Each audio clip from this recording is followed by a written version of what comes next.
اللهم صل وسلم على سيدنا محمد وعلى آل سيدنا ومولانا محمد وبارك وسلم. أعوذ بالله من الشيطان الرجيم. بسم الله الرحمن الرحيم. لا جناح عليكم نشتري گنا پتا سو باندې ان طلقتم النساء کچرتاو طلاق ورکو بی بیان ہوتا ما لم تمسوهن هغه وخت کې چې تاسو لا مسکړی ندی دی لرا لکه موږ تاسو په اصطلاح کې چې کویدن شي لا واده شي نه خزا او کویدن شي وی نو که تاسو دغه خزو ته د سوجنا طلاق ورکوي نو په تاسو ګناه نشته او تفریض لهن فریضه ایام مقرر کوي تاسو د اغي د لپاره فریضه یعنی مراد ته مہر ومتعوهن او تاسو جامه جوړولې گئے اغیتا نو څه ګناه در باندې نشته. یو خدای اغلا واده شوی نه ده خاوند له طلاق ورکړو نو داګه د لپاره مہر یا به مہر مصری یا مہر مسمای که مہر مصری بیا جامه جوړولې گل بیا غیلا که مہر مسمای نو بیا نیم مہر کی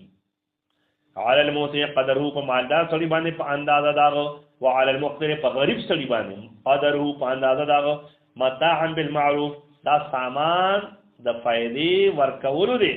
بالمعروف په خپل طریقې سره حقا علی المحسنین دا خبر لازم ده په نیکانو خلق چې د دې لحاظ وان طلقتموهن او کجرتاو طلاق ورکړه دی خلوتا من قبل ان تمسوهن مخکې د دې نه چې تاسو لاس ورولای اغیتا مطلب پس د کویدرینا چې لا واده شوی نه او طلاق مو ورکړ وقد فرضتم لهن او تاسو مقرر کړی دا د لپاره فریضه هغه مہر مراد نه مہر مسما دی فرض ما فرضتم نو نیم مہر دی هغه چې تاسو کوم مقرر کړی الا يعفونا مگر دا چې معافي کی اغي او يعفو الذي الا ان يعفونا مگر دا چې معافي کی اغي سوکو یعنی اغاز خزا او د خزي د کور خلک او يعفو الذي معاف کی هغه کس بيده چې په اختیار دا کې په لاس دا کې نه په اختیار دا کې عقدۃ النکاح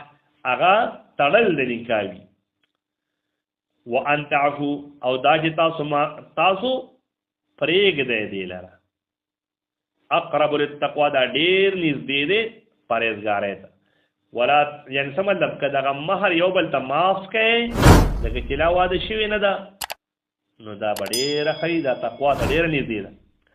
ولا تنسوا الفضل او مه هېروئ تاسو هغه نیکي بینکم په خپل منځ کې ان الله بشک الله تعالی بما تعملون بصیر په هغه اعمالو چې کوئ تاسو بصیر لیدونکی دی حافظوا على الصلوات اوس دا ټول کارونه د نکاح او د طلاق او معاملات دي عبادات هم دي معاملات هم دي الله تعالی وایي چې اسنه په دې خبرو کې مشغول شي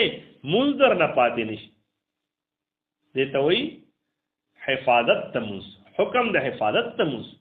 حافظوا على الصلوات تاسو خیال ساتئ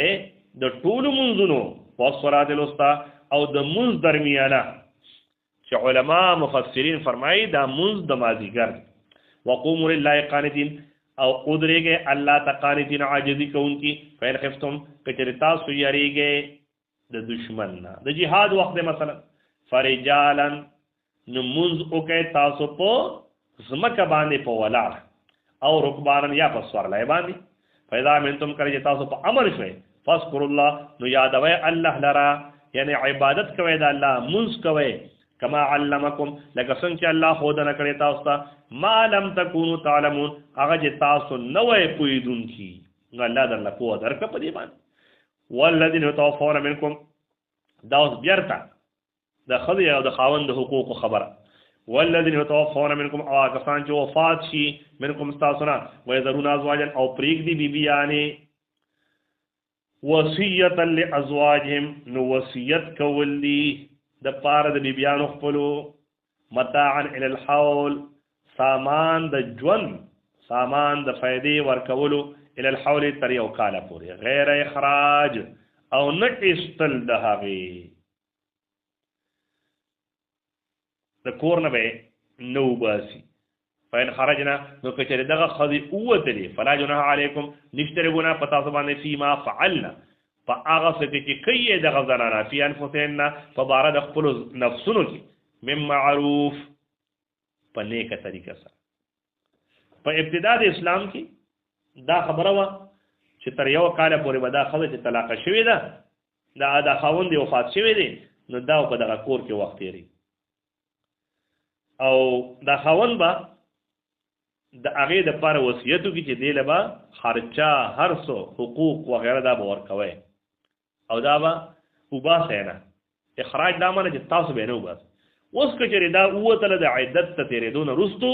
نو الله تعالی فرمایي په تاسو ګناه نشته. والله عزیز حکیم الله تعالی زورور دی پوه ذات دی. وللمطلقات دپاره طلاق شو خذو متاع بالمعروف هغه سامان د ژوند دی د فایدې سامان د فایدې دی یعنی خوراک کاک جامه جوړه بالمعروف په خپلې طریقې سره حقا علی المتقین دا خبره لازم ده په متقیانو پرهیزګارو خلکو. كذلك يبين الله لكم دارنګ بیانې الله تعالی تاسو آیاتي احکام خپل لعلکم تعقلون دې لپاره چې تاسو پوه شئ.